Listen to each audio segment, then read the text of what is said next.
Assalamualaikum warahmatullahi wabarakatuh. Selamat datang kembali di channel Sahroni, kisah horor dan ironi.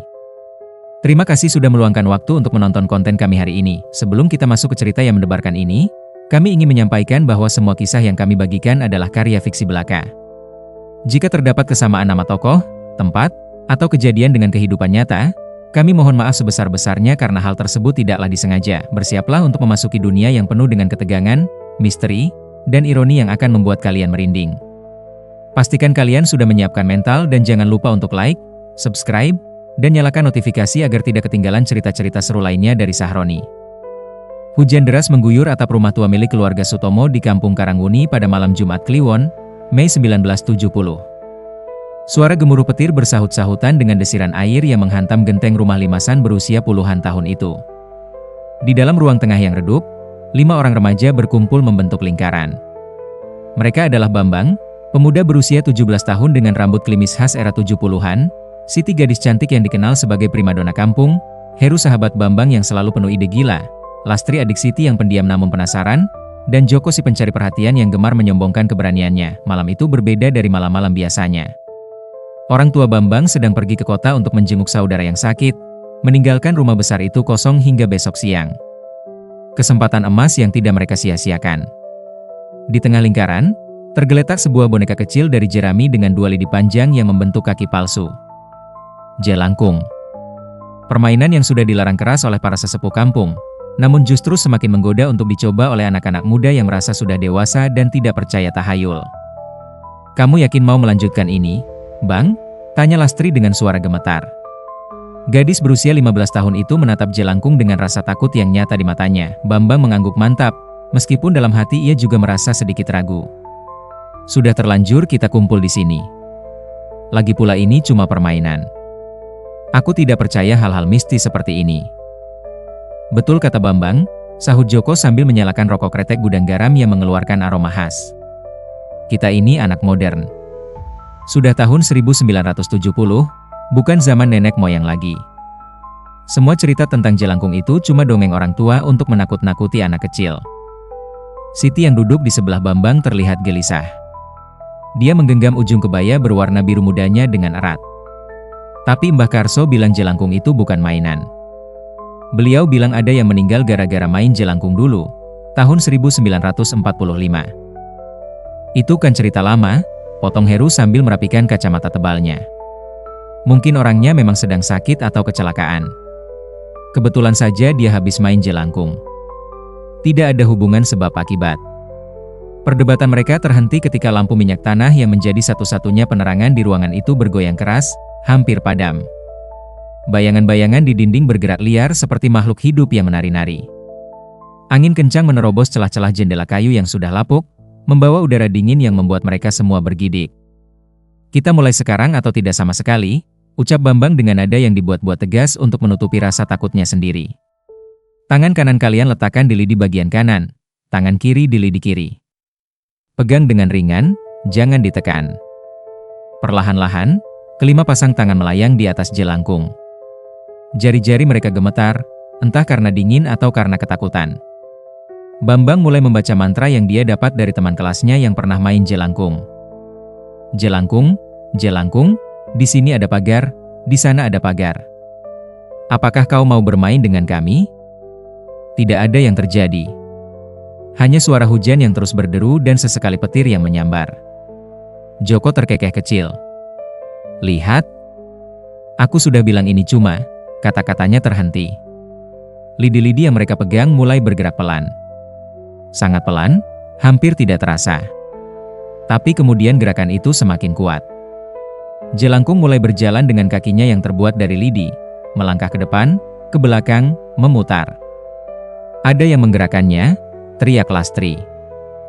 "Bukan aku," sahut Heru cepat. "Aku juga tidak." Siti hampir melepaskan pegangannya, tapi Bambang mencegah. "Jangan lepas. Kalau dilepas di tengah permainan, jelangkungnya tidak akan bisa pulang." Bambang ingat peringatan itu jelas sekali dari cerita-cerita yang pernah dia dengar. Jelangkung terus bergerak, kali ini lebih cepat. Kakinya yang terbuat dari lidi mengetuk-ketuk lantai kayu dengan ritme yang aneh. Tuk tuk tuk. Tuk tuk tuk. Seperti ada yang menari di atas papan kayu tua itu. "Siapa namamu?" tanya Bambang, kali ini dengan suara yang bergetar. Jelangkung berhenti bergerak. Keheningan yang mencekam mengisi ruangan. Kemudian, perlahan, boneka kecil itu mulai menulis di udara. Tangan-tangan mereka bergerak mengikuti gerakan Jelangkung, membentuk huruf demi huruf Mariam. "Mariam," gumam Siti. "Aku tidak kenal siapa itu." "Berapa umurmu, Mariam?" tanya Heru, kali ini dengan nada yang lebih serius. 17. "Seumuran dengan kita," kata Bambang. "Dari mana kamu berasal?" Jelangkung bergerak lagi, membentuk kata-kata SINI. "Sini." "Maksudnya rumah ini?" Joko yang tadinya skeptis kini mulai terlihat pucat. "Kamu tinggal di rumah ini?" "Dulu." "Dulu? Kapan?" tanya Lastri dengan suara yang hampir berbisik. 1942, tahun 1942. Masa penjajahan Jepang. Bambang tahu sejarah rumah ini. Rumah ini memang sudah tua, dibangun oleh kakek buyutnya sebelum kemerdekaan. Tapi dia tidak pernah mendengar tentang gadis bernama Mariam yang pernah tinggal di sini. "Kenapa kamu ada di sini, Mariam? Kenapa kamu datang?" tanya Siti. Tangannya semakin gemetar. Jelangkung mulai bergerak dengan gerakan yang lebih agresif. Lidi-lidinya menari-nari dengan kecepatan yang membuat sulit dibaca. Tapi perlahan, kata-kata terbentuk. "KLIANMEMANGGILAKAU." "Tentu saja, kita yang memanggil," kata Joko dengan tawa gugup. "Tapi sekarang kamu sudah datang. Jadi, JNGANMINMINDNGANKU." Suasana berubah drastis. Suhu ruangan tiba-tiba turun begitu tajam hingga napas mereka semua terlihat mengembun. Lampu minyak bergoyang hebat dan hampir padam. Bayangan di dinding bergerak semakin liar, membentuk sosok-sosok yang tidak jelas. "Kita harus menghentikan ini," bisik Lastri dengan air mata mulai mengalir di pipinya. "Belum boleh." Bambang mencoba tetap tenang meskipun jantungnya berdebar kencang. "Kita harus mengantarkannya pulang dulu." "Mariam, terima kasih sudah datang. Sekarang pulanglah dengan baik." Tapi Jelangkung tidak berhenti bergerak. Malah semakin cepat dan semakin ganas. Boneka kecil itu seakan sedang kerasukan, berputar-putar dengan kecepatan yang tidak wajar. Tangan-tangan mereka yang memegang lidi dipaksa mengikuti gerakan tersebut, dan mereka tidak bisa melepaskannya. "Lepaskan! Aku mau lepas!" teriak Joko, tapi tangannya seakan menempel pada lidi. "TDAKBISAPWLANGSUDAHTRLALWLAMAMNUNGGU KLIANHRUSTAHUTNTANGAPAYANGTRJAD." "Apa yang terjadi? Apa maksudmu?" tanya Bambang. Wajahnya sudah sangat pucat. "DIRUMAHINI TAHUN 1942 MRKMMBUNUHKU." Petir menyambar begitu keras hingga seluruh ruangan terang benderang untuk sesaat. Dalam kilatan cahaya itu, mereka semua melihat sesuatu.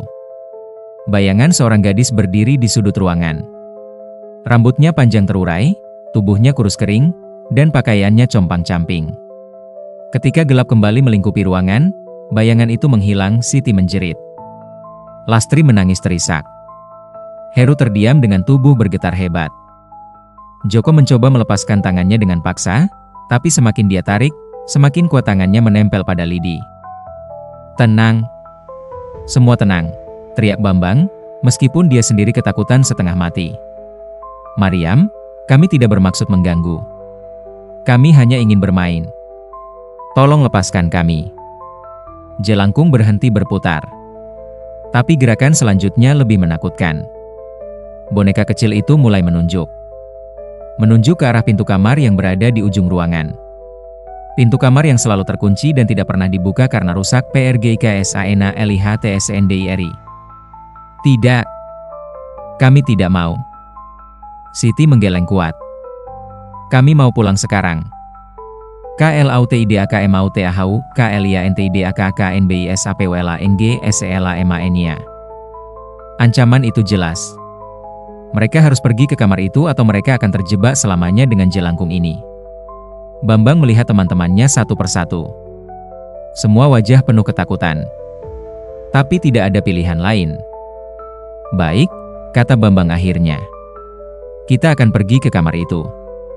Tapi setelah itu, kamu harus pulang, Mariam." Kamu harus kembali ke tempatmu. Perlahan-lahan, Jelangkung melepaskan cengkeramannya.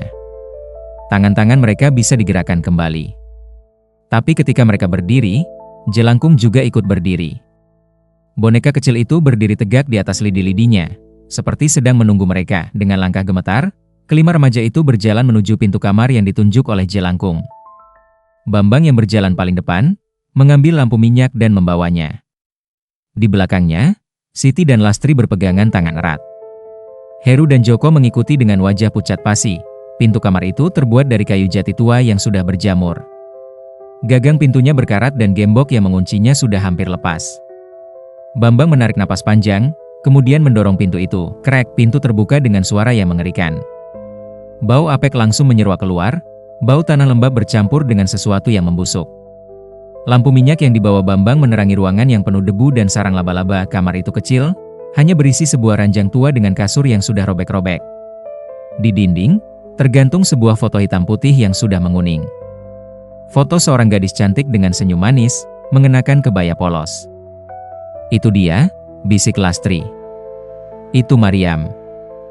Di bawah foto, tertulis nama dan tahun, Mariam Kusuma, 1925 hingga 1942. "Dia meninggal tahun 1942, kata Heru pelan. Tepat seperti yang dia katakan. Tapi yang membuat mereka semua terpaku adalah apa yang ada di sudut kamar. Sebuah lemari kayu tua yang pintunya sedikit terbuka. Dari celah pintu itu, tercium bau yang lebih kuat. Bau kematian. "Jangan dibuka," bisik Siti. "Kumohon, jangan buka lemari itu." Tapi tubuh Bambang bergerak sendiri. Seperti ada yang mengendalikan, langkahnya maju menuju lemari itu. Tangannya terangkat dan menarik pintu lemari. Krek yang mereka lihat membuat mereka semua berteriak. Di dalam lemari, tergeletak sebuah kerangka manusia. Tulang-tulangnya masih utuh, terbungkus pakaian compang-camping yang sama dengan yang terlihat pada bayangan tadi. Di samping kerangka itu, ada sebuah buku harian tua yang terbuka. Dengan tangan gemetar, Bambang mengambil buku harian itu dan membacanya dengan suara keras, meskipun suaranya terputus-putus. 15 Maret 1942. Para tentara Jepang datang ke kampung kami hari ini. Mereka mengambil paksa semua pemuda untuk dijadikan romusha. Ayah bersembunyi di rumah Pak Karso. Aku dan ibu sendiri di rumah. 20 Maret 1942. Seorang perwira Jepang datang ke rumah kami. Dia menanyakan ayah. Aku bilang tidak tahu. Dia tidak percaya. Dia menampar ibu di depanku. Aku menangis. 25 Maret 1942. Perwira itu datang lagi. Kali ini dia membawa 2 tentara. Mereka mencari ayah di setiap sudut rumah. Ibu dipukuli. Aku diseret ke kamar ini. Aku takut. Halaman selanjutnya penuh dengan tulisan yang kacau, seakan ditulis dengan tangan gemetar, 1 April 1942. Sudah seminggu mereka mengunci aku di kamar ini. Tidak ada makanan. Tidak ada air. Hanya gelap dan dingin. Perwira itu bilang jika ayah tidak menyerahkan diri, aku akan mati di sini. Tapi ayah tidak tahu aku disandera. Dia masih bersembunyi. 5 April 1942. Aku sangat lapar. Sangat haus. Tubuhku lemas. Tapi pintu tidak bisa kubuka. Lemari ini tempat persembunyianku yang terakhir. Mereka tidak tahu aku bersembunyi di sini ketika mereka datang. Tapi sekarang aku terjebak. 10 April 1942.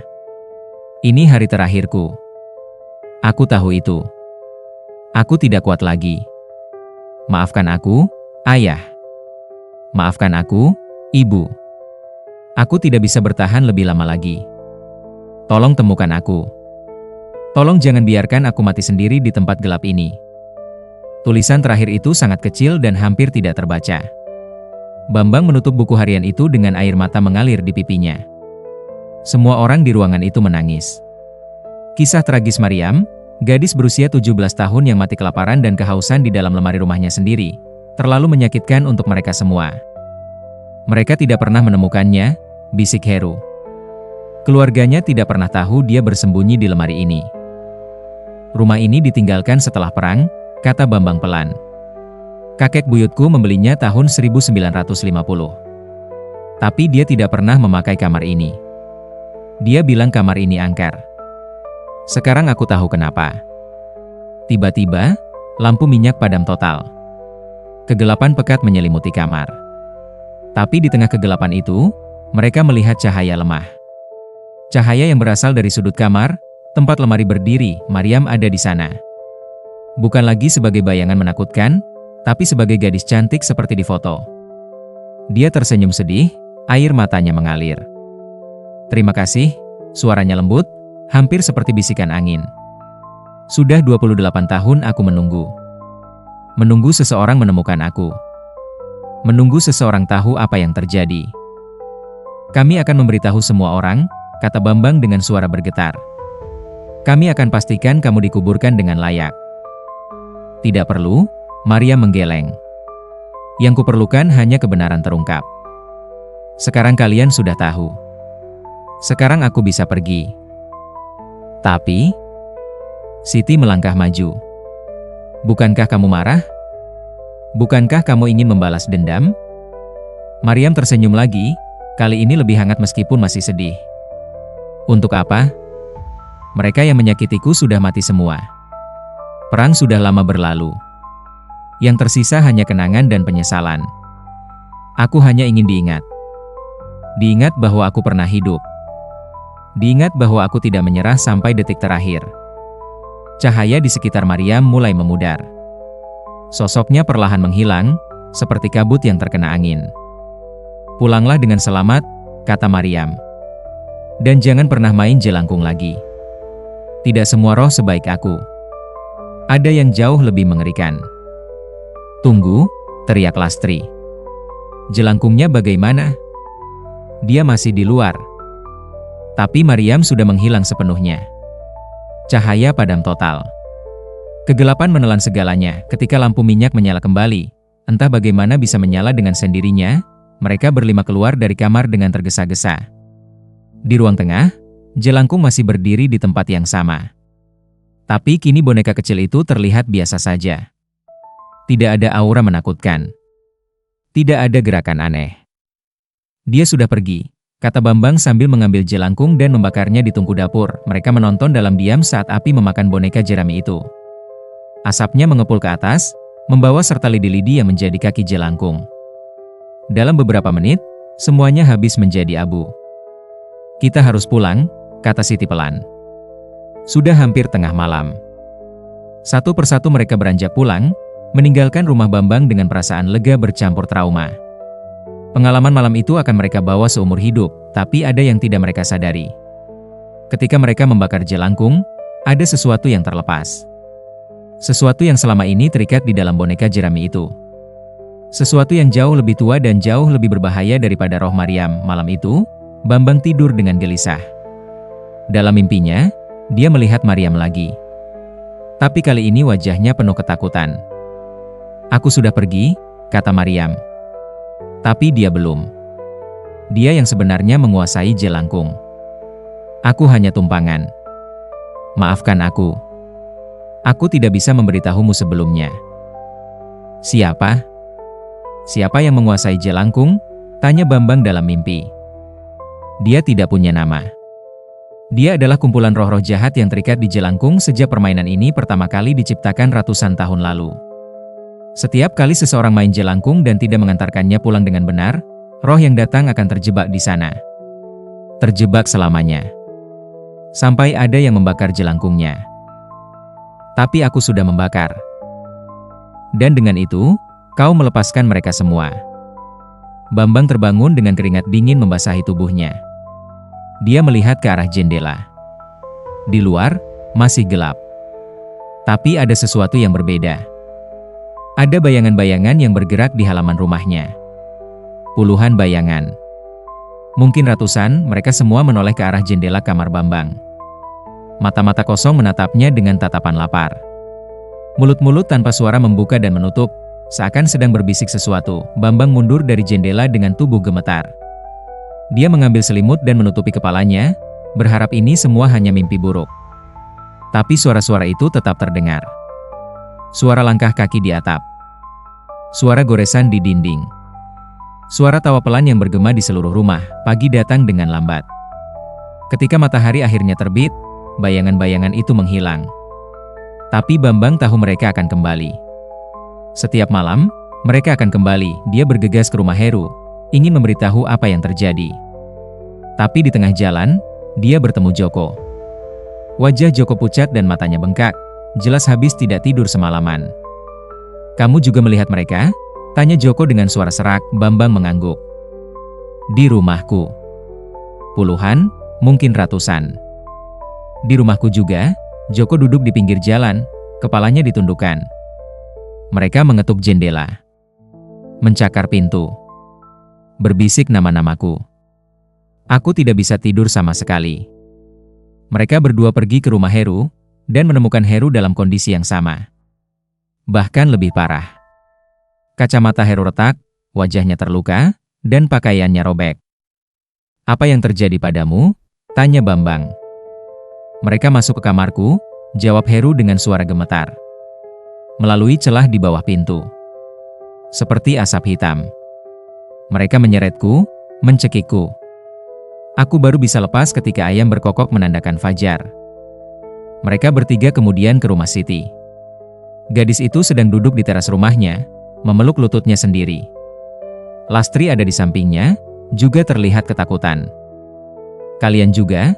tanya Siti ketika melihat mereka bertiga datang. Semua mengangguk. "Apa yang harus kita lakukan?" tanya Lastri dengan suara kecil. "Kenapa mereka mengejar kita?" "Karena kita yang membakar jelangkung," jawab Bambang. "Kita yang melepaskan mereka. Sekarang mereka bebas, dan mereka marah." "Tapi Mariam bilang aku harus membakar jelangkung," protes Bambang. "Mariam tidak pernah bilang begitu." Heru melepas kacamatanya dan membersihkannya meskipun sudah retak. "Dia hanya bilang pulanglah dengan selamat. Kitalah yang memutuskan untuk membakar jelangkung." Keheningan menyelimuti mereka. Kesadaran akan kesalahan yang mereka buat membuat semuanya terasa semakin berat. "Kita harus ke rumahku," kata Bambang akhirnya. "Kita harus mencari cara untuk mengembalikan mereka. Atau setidaknya menghentikan mereka." Di rumah Bambang, mereka berkumpul lagi di ruang tengah. Kali ini dengan cahaya matahari yang terang, ruangan itu terlihat biasa saja. Tidak ada yang menakutkan. Tapi mereka semua tahu, begitu malam tiba, semuanya akan berbeda. "Kita perlu mencari tahu lebih banyak tentang jelangkung," kata Heru sambil membuka tasnya. Dia mengeluarkan beberapa buku tua yang dipinjamnya dari perpustakaan desa. "Aku sudah mencari sejak pagi tadi." Mereka membaca dengan cermat. Buku-buku itu berisi berbagai catatan tentang permainan tradisional, termasuk jelangkung. Salah satu buku menjelaskan bahwa jelangkung berasal dari tradisi lama untuk berkomunikasi dengan arwah leluhur. Tapi seiring waktu, permainan ini disalahgunakan. Di sini tertulis, Heru menunjuk salah satu halaman, bahwa jelangkung tidak boleh dimainkan sembarangan. Harus ada yang memberkati dulu. Harus ada yang mengawasi. Dan yang terpenting, harus ada ritual penutup yang benar. "Ritual penutup seperti apa?" tanya Siti. "Mengantarkan roh yang datang kembali ke asalnya dengan doa dan persembahan," jawab Heru. "Kalau tidak dilakukan, roh itu akan terjebak di jelangkung selamanya." Jadi selama puluhan tahun, bahkan mungkin ratusan tahun, ada berapa banyak roh yang terjebak di jelangkung yang kita mainkan kemarin? Joko terlihat semakin pucat. "Tidak tahu," Bambang menggeleng. "Tapi pasti banyak. Sangat banyak. Dan sekarang mereka semua bebas," tambah Lastri dengan air mata mulai mengalir lagi. "Karena kita." Heru terus membaca, membolak-balik halaman demi halaman. Kemudian dia berhenti di satu halaman yang ditandai dengan tulisan tangan. "Tunggu, ada sesuatu di sini," katanya. Catatan tangan dari seseorang. Sepertinya yang punya buku ini dulu pernah mengalami hal yang sama dengan kita. Tulisan tangan itu susah dibaca karena sudah pudar, tapi mereka berusaha keras untuk membacanya. "Aku telah membuat kesalahan besar. Jelangkung yang kumainkan ternyata milik dukun jahat yang sudah meninggal. Dia menggunakan jelangkung untuk mengumpulkan roh-roh jahat. Ketika aku membakarnya, semua roh itu terlepas. Mereka menghantuiku setiap malam. Mereka menghantu keluargaku. Mereka tidak akan berhenti sampai Tulisan itu terpotong. Halaman selanjutnya robek. Sampai apa? Teriak Bambang frustasi. Kenapa harus terpotong di bagian penting? Tapi Siti menemukannya. Halaman yang robek itu terselip di bagian belakang buku. Dengan hati-hati dia mengeluarkannya dan membaca. Mereka tidak akan berhenti sampai mendapatkan apa yang mereka mau. Mereka adalah roh-roh yang mati dengan cara tidak wajar. Mereka yang dibunuh, yang bunuh diri, yang mati kelaparan, yang mati dalam penyiksaan. Mereka semua punya dendam. Dan dendam itu harus dipuaskan. Bagaimana caranya memuaskan dendam mereka? Tanya Joko. Kita tidak bisa membunuh semua orang yang pernah menyakiti mereka. Kebanyakan sudah mati puluhan tahun lalu. Siti melanjutkan membaca. Ada satu cara. Memberikan mereka pengganti. Seseorang yang bersedia menggantikan posisi mereka. Seseorang yang bersedia terjebak selamanya di tempat yang gelap dan dingin, seperti yang mereka alami. Keheningan total. Mereka semua saling pandang dengan tatapan ngeri. Tidak, bisik Lastri. Tidak akan ada yang mau melakukan itu. Tapi kalau tidak, kata Bambang pelan, mereka akan terus menghantu kita. Selamanya. Bahkan mungkin membunuh kita satu persatu. Tunggu, ada lagi. Heru mengambil buku itu dari tangan Siti. Ada cara lain. Lebih sulit, tapi mungkin bisa dilakukan. Apa? Membuat jelangkung baru. Jelangkung yang lebih kuat. Jelangkung yang bisa menampung semua roh itu dan mengunci mereka kembali. Tapi untuk membuat jelangkung seperti itu, dibutuhkan. Heru terdiam, wajahnya berubah sangat pucat. Dibutuhkan apa? Tanya Siti tidak sabar. Dibutuhkan nyawa manusia, jawab Heru hampir tidak terdengar. Seseorang harus mengorbankan dirinya sendiri untuk menjadi inti dari jelangkung itu. Jiwanya akan menjadi penjara bagi semua roh jahat itu. Tidak ada yang bicara untuk waktu yang lama. Pilihan yang ada di depan mereka terlalu berat. Terlalu mengerikan. Mengorbankan satu nyawa untuk menyelamatkan yang lain, atau membiarkan semua orang terus dihantui. Pasti ada cara lain, kata Bambang akhirnya. Kita baru saja mulai mencari. Pasti ada cara lain yang tidak mengharuskan ada yang mati. Tapi dalam hati mereka semua tahu, waktu terus berjalan. Dan setiap malam, roh-roh itu akan semakin kuat. Semakin berbahaya, malam itu datang terlalu cepat. Matahari tenggelam dengan cepat, meninggalkan langit berwarna merah darah. Tidak ada yang berani pulang. Mereka semua memutuskan untuk berkumpul di rumah Bambang, berharap dengan bersama-sama mereka bisa lebih aman, tapi harapan itu sia-sia. Begitu gelap turun, suara-suara dimulai. Pertama hanya bisikan pelan di luar jendela. Kemudian ketukan di pintu. Lalu goresan di dinding. Suara-suara itu semakin keras, semakin banyak, semakin mengerikan. Jangan buka pintu, kata Bambang sambil memegang gagang pintu erat-erat.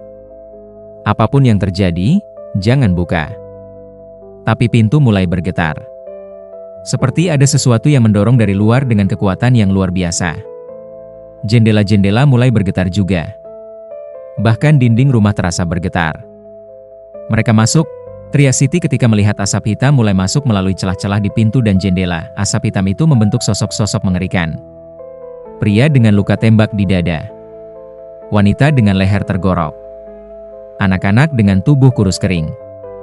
Orang tua dengan tulang patah mencuat keluar. Mereka semua adalah korban. Korban perang, korban pembunuhan, korban kelaparan, korban penyiksaan, dan mereka semua marah. Kenapa kalian melepaskan kami? Suara mereka bergabung menjadi satu suara yang menggema di seluruh ruangan. Kenapa kalian mengusik kami? Kami tidak tahu, jawab Bambang. Kami hanya ingin main. Kami tidak bermaksud, bodoh. Teriakan itu begitu keras sampai kaca jendela pecah. Kalian memainkan hal yang tidak kalian mengerti. Kalian melepaskan hal yang seharusnya tetap terkunci. Sosok-sosok itu mulai mengelilingi mereka. Tangan-tangan dingin menyentuh wajah mereka, leher mereka, mencoba mencekik mereka. Bambang merasakan tangan dingin mencengkeram tenggorokannya, semakin kuat, semakin kuat. Aku tidak bisa bernapas. Dia tersedak, tiba-tiba, cahaya terang menerangi ruangan. Bukan dari lampu minyak. Bukan dari luar, tapi dari dalam ruangan itu sendiri.